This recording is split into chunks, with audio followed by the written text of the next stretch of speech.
Sir ఎవరైతే రోజా గారు, అమర్నాథ్ గారు, లేకపోతే పెద్ద పెద్ద నాయకులు ఉన్నారు, వాళ్ళకి కూడా ఈసారి మంత్రి పదవులు కరెక్ట్ అయినంటారు, ఇస్తారంటారా? లేకపోతే డిప్యూటీ సీఎం ఇచ్చారు ఈసారి. ఓకే, మంత్రులు ఎందుక? మంత్రులు డిప్యూటీ సీఎం ఐటీ శాఖ మంత్రిగా ఇచ్చినారు, ఏం చేయలేకపోయినాడు.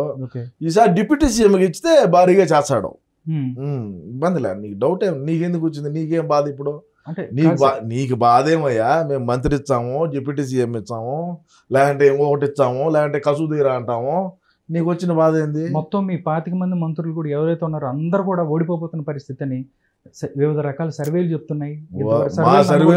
మా సర్వేలు మాకున్నాయి, నీ సర్వే నువ్వు తెలుగుదేశం వాళ్ళు ఏమన్నా పంపించారా? లేదంటే తెలుగుదేశం ఏం కాదు. మరి నువ్వేం మాట్లాడుతున్నావు? మేము తప్పకుండా భారీ మెజారిటీతో గెలుచున్నాము. 175కి 178. 78 దాంట్లో ఎటువంటి డౌట్ లేదు. పార్లమెంట్లో ఎన్ని సార్? 25కి 25 గెలుచాం. 25కి 25 గెలిచి ప్రత్యేక హోదా మెడలోంచి తెచ్చాము ఈసారి. ప్రత్యేక హోదా రాష్ట్రానికి అభివృద్ధి చేస్తాము, రాష్ట్రంలో రాజధానులు కడతాము, పులివెందుల గడ రాజధాని చేయబోతాము ఈసారి. 4 రాజధానులు అంటే పులివెందుల 4వ రాజధాని. ఇప్పుడు అమరావతి, వైజాగ్, కర్నూలు. రేపు గెలిచిన తర్వాత ప్రమాణ స్వీకారం రోజే పులివెందులు కూడా రాజధాని అనేది పెడతాము. ఎందుకంటే ఆ రియల్ ఎస్టేట్ కూడా పెరగాలి కదా. మాకు నీళ్లు లేనప్పటికీ రియల్ ఎస్టేట్ అనేది పెరగాలాడ. సోలార్ ప్లాంట్లు అయ్యి ఎన్నో రకరకాలుగా మా బాధలు మాకు ఉంటాయి కదండి. మరి ఇప్పుడు ఎలక్షన్లో మా వాళ్ళు ఏం రొంత ఖర్చు పెట్టినారా? మరి ఆ ఖర్చు అంతా పూడ్చుకోవాలి కదా. ఏం మా ఇంట్లో మా పిల్లలు తాలిబొట్లు అమ్మైతే మీకేం పెట్టం కదా ఇక్కడ అని నేనన్నా మాట కాదు, గిద్దలూరు ఎమ్మెల్యే అన్నాడు. కన్నా రాంబాబు అని ఆయన ఉంటాడు, ఆయన అన్నాడు. అన్నా రాంబాబు, సారీ అనే రాంబాబు గారు. సార్, గ్రౌండ్ లెవెల్లో ప్రజలు అనుకున్న మాట, అసలు మీ అధ్యక్షుడు లండన్ నుంచి రాడు, అక్కడే సెటిల్ అయిపోతాడు అన్నట్టు అని కొద్దిగా ట్రీట్మెంట్ తీసుకున్నదాన్ని పోయినాడయ్యా. దానికి కూడా మీరు ఇది మాట్లాడతేట అంటే రేపు 9వ తేదీ ప్రమాణ స్వీకారం రోజు మాట్లాడొద్దా? మాట్లాడాలంటే కొద్దిగా ఇది ధమాకు ఇది చేసుకోవద్దా? మరి ఫ్రెష్ చేసుకునేదానికి పోయినాడు. సైకాలజిస్ట్ అలాగా కలుస్తున్నారా? ఏమన్నా మీకు ఇన్ఫర్మేషన్ ఉందా? అది వేరే డాక్టర్, ఆయన ఎవరిని చూడడు, ఒక మా అన్ననే చూస్తాడు, ఇంకెవరిని చూసేది కట్లే. ఆ ఫ్లోర్ అంతా కూడా మా ఓడే ఉంటాడు. అది కథ, ఆ విధంగా ఉంటారు. 11 లక్షలు గంటకు పెట్టి ఫ్లైట్ వేసుకొని పోయి నా కొడుకులు ఒక ఫ్లోర్ పెట్టుకొని ఆడ డాక్టర్ని పెట్టుకొని చూపించుకోలేమా? ఏమయ్యా మాట్లాడతావు? సార్, తెలుగుదేశం పార్టీ అత్యధిక స్థానాల్లో గెలవబోతుందని చెప్పి దగ్గరగా 20 సర్వేల దాకా చెప్తుంది. కానీ మీరేమో 151 స్థానాలు, 25 పార్లమెంట్లు అంటున్నారు. జనాలకి నమ్మశక్యంగా లేదు అని అనుకుంటున్నాను. 40 సర్వేలు చెప్పినాయి మాకు, మేము 175. Why not 175? ఏందంట ఏంది?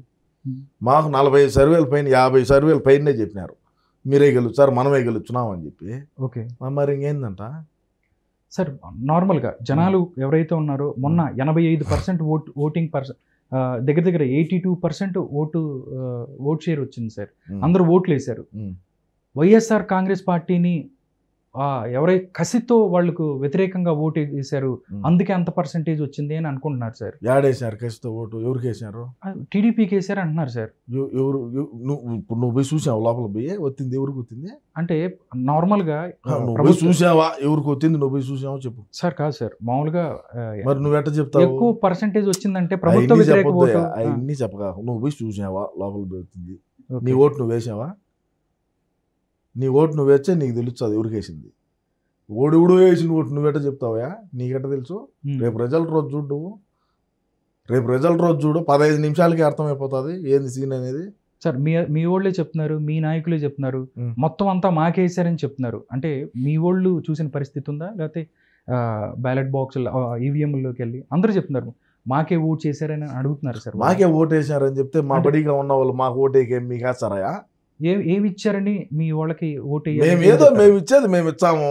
ఈ చేతిలో ఒకటి పెడతాము, ఈ చేతిలో ఒకటి పెడతాము, రేపు వచ్చినాక పెట్టేది పెడతాము. ఏమవుతుంది ఇప్పుడు ఆంధ్రప్రదేశ్లో? ఇప్పుడు నేను ఒకటి చెప్తానయ్యా, ఒకటి ఇన్ను బాగా. 2019లో మేము అధికారంలోకి వచ్చిన 151 స్థానాల్లో తండ్రి పదవిని అడ్డం పెట్టుకొని లక్షల కోట్లు లూటీ చేసి 16 నెలలు జైల్లో ఉన్నప్పటికీ షర్మిల రోడ్ల బడిగా తిరిగి 16 నెలలు పార్టీని బలోపేతం చేసి ఒక అవకాశం తల్లి ఒక దిక్కు, చెల్లి ఒక దిక్కు, పెళ్ళాం ఒక దిక్కు తిరిగితే మా అన్న 151 స్థానాలతో 151 స్థానాల్లో గెలిచి ముఖ్యమంత్రి అసెంబ్లీలో అడుగుపెట్టాడు. అటువంటిది ఈరోజు మా అన్నే ముఖ్యమంత్రిగా ఉన్నప్పుడు 175కు 175 ఎందుకు గెలవకూడదు? దీనికి చెప్పు నాకు. సార్ మేమేమి అభివృద్ధి చేయనప్పటికీ, మేము ఏ పరిశ్రమలు తేనప్పటికీ, ఉన్న పరిశ్రమలు తరిగినప్పటికీ, పోలవరం కట్టినప్పటికీ, జాబ్ క్యాలెండర్ అయినప్పటికీ, మీకే ఏమి చేయనప్పటికీ కూడా ప్రజలు మాకే ఓట్లేస్తారు, మమ్మల్ని మళ్ళా గెలిపించారు. 30 సంవత్సరాల పాటు మా అన్నే అధికారంలో ఉంటాడు. రాష్ట్రాన్ని పక్క రాష్ట్రానికి అమ్మైనా సరే రాజధాని కడతాడు. ఇది రాసి పెట్టుకో. 2024లో గెలిచిన తర్వాత మన రాష్ట్రాన్ని ఇప్పుడు ఆల్రెడీ సచివాలయం తాకడ పెట్టినాడు. ప్రభుత్వ భూములు ఉన్నాయి. ఓకే, రాష్ట్రంలో ఉండేటువంటి ప్రజల ఆస్తుల మీద కూడా మా ఆయన బొమ్మ వేసుకున్నాడు. సర్వ హక్కులు మాకే ఉండేట్టుగా చేసుకున్నాడు. వీటి నమ్ముతాం, వీటి నమ్మి రాజధాని కడతాము, వీటి నమ్మి రాష్ట్రాన్ని అభివృద్ధి చేస్తాము, వీటి నమ్మి పోలవరం కడతాము. ఏంటంటే ఏమవుతుంది? ప్రజల కోసమే కదా మా అన్న అహర్నెస్ లో కష్టపడుతుంది. తాడేపల్లి ప్యాలెస్ లోంచి బయటికి రానప్పటికీ, కొంపలోంచి బయటికి రానప్పటికీ కూడా ప్రజల కోసమే కష్టపడుతున్నాడు కదా సార్. 2019లో కూడా మీరు చాలా హామీలు ఇచ్చారు. మీ అధినాయకుడు 730 ఇచ్చినా, 1-2 కాదు, ఒకటి కూడా చేయలేదని ప్రజలు అనుకుంటున్నారు. 3 చేసాం సాల్దా.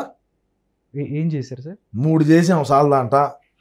3 రాజధానులు చేశారు. మరి ఇంకేం కావాలా? ఓకే, రాష్ట్రం అభివృద్ధి కాలేదంటే ఇంకెంతకన్నా ఇంకేం అభివృద్ధి కావాలయా సార్? పిల్లలకి ఉద్యోగాలు లేక రోడ్డు మీద పడుతున్న పరిస్థితి అడక్కతేను మనం సార్. మీరే ఉద్యోగాలు ఇస్తాము, జాబ్ క్యాలెండర్ విడుదల చేస్తాం ఇచ్చినాం. 2,500 ఉద్యోగాలు, 2,50,000 ఉద్యోగాలు ఇచ్చినాం. వాలంటీర్లు సరిపోవా? ఇంకేం కావాలా? 5,000 జీతం ఊర్లో ఉండేవాడికి 5,000 సరిపోదా? పల్లెల్లో ఉండేవాడికి 5,000 సరిపోదేమయ్యా సార్? 2019లో చాలా చేశారు. 2024లో కూడా ప్రజలు ఎవరైతే ఉన్నారో వాళ్ళని కనీసం ఓటేసుకునే పరిస్థితి కూడా లేకుండా చేసి, దౌర్జన్యం చేసి ఈవీఎంలు పగలగొట్టిన పరిస్థితి మీ పార్టీ వాళ్ళు. ప్రజలు ఇవన్నీ చూస్తున్నారు. ఏదైనా ఓటు మీకు వేయాలంటే ఎందుకు చెప్తారు సార్? ఇవన్నీ దౌర్జన్యాలు చేస్తే ఎలా ఓటేస్తారని మీరు అనుకుంటున్నారు? ఖచ్చితంగా వేస్తారు. 1-2 వార్డుల్లో వేయకుండా ఉంటే మిగతా వార్డులు ఇరా. ఇప్పుడు 1 వార్డు 2 వార్డుల్లో ఏదో ఈవీఎం పగల కొట్టినాడు, ఆడ మాకు ఓటింగ్ శాతం తక్కువ వచ్చింది, కూటమికి ఎక్కువ ఓట్లు వేసారంటే మింగలేవా? నియోజకవర్గంలో ఆ 2 బూతులేనా ఉండేది? పంచాయతీలో ఆ 2 బూతులేనా ఉండేది? ఎన్ని పంచాయతీలో ఎన్ని బూతులు ఉంటాయి? ఎన్ని ఈవీఎంలు ఉంటాయి? 1 పగల కొట్టిన పాట ఏమవుతుంది? దాంట్లో ఏం ఉండేది, తెగేది ఏం ఉండదు. ఓకే, ఏమి కాదు. మీరేదో ఆలోచన చేస్తున్నారు, మీరేదో భ్రమలో ఉన్నారు. కూటమి వచ్చాది, మేము ఇదిగినేని.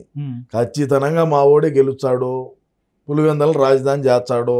ఓకే, అది పేర్ని నాని గారు కానీ అంబటి రాంబాబు వీళ్ళందరూ ఎలక్షన్ తర్వాత వాళ్ళ ఆహాకారాలు చూస్తే ఓడిపోతున్నామని జనాలకు క్లియర్గా అర్థమైన పరిస్థితి.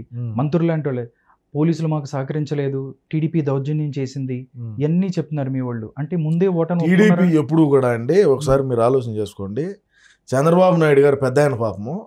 చంద్రబాబు నాయుడు గారు కానీ తెలుగుదేశం పార్టీ వాళ్ళు కానీ ఎక్కడా కూడా వాళ్ళు అధికారంలో ఉన్నా లేకున్నా చట్టం తన పని తాను చేసుకొని పోతుందని ఆయన పెద్ద ఆయన అంటాడు.